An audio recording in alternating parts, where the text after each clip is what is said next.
Good morning everyone, welcome back to my channel biker guy Prithvi. তো এখন আমরা hotel থেকে বেরিয়ে পড়ছি সকাল 8টা বাজে। আমরা এবার লঞ্চের দিকে যাচ্ছি। আজকে সারাটা দিন ওখানেই আজকে ঘোরা হবে, বিভিন্ন জায়গায় যাওয়া হবে, পুরোটাই শেয়ার করব, সাথে থাকো।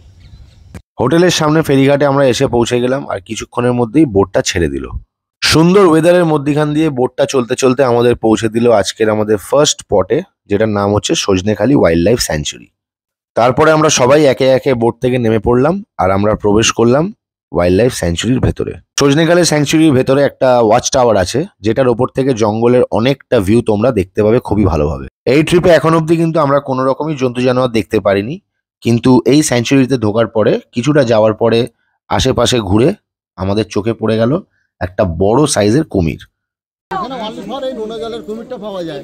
এর লেন্থ হতে পারে 22 থেকে 24 ফিট পর্যন্ত।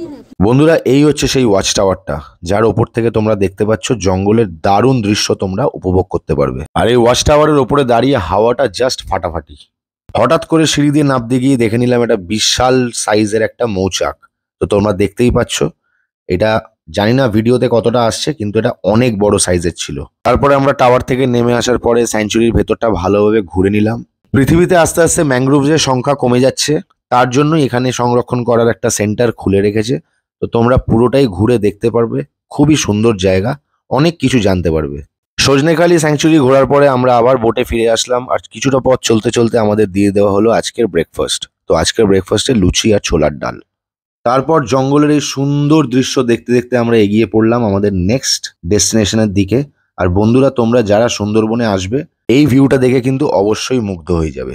সুন্দরবনের আশেপাশে থেকেও অনেকে সুন্দরবনে এখন অব্দি আসেনি, তো যারা এখন অব্দি আসোনি তারা অবশ্যই একবার আসো। চলে এসেছি আজকের নেক্সট ডেস্টিনেশনে। তো এই জায়গাটা তোমরা দেখতে পাচ্ছ যে আমরা হেঁটে হেঁটে যাচ্ছি যেখান দিয়ে, এর নিচটা হচ্ছে পুরোটাই ফরেস্ট। পুরো এরিয়াটাতে ক্রোকোডাইল ভর্তি, মানে এটা কুমিরের জায়গা। দারুণ দৃশ্য, পুরোটাই ফেন্সিং এ মোড়ানো আছে আমাদের সেফটির জন্য, যাতে আমরা পায়ে হেঁটে অন্তত জঙ্গলের আনন্দটা নিতে পারি।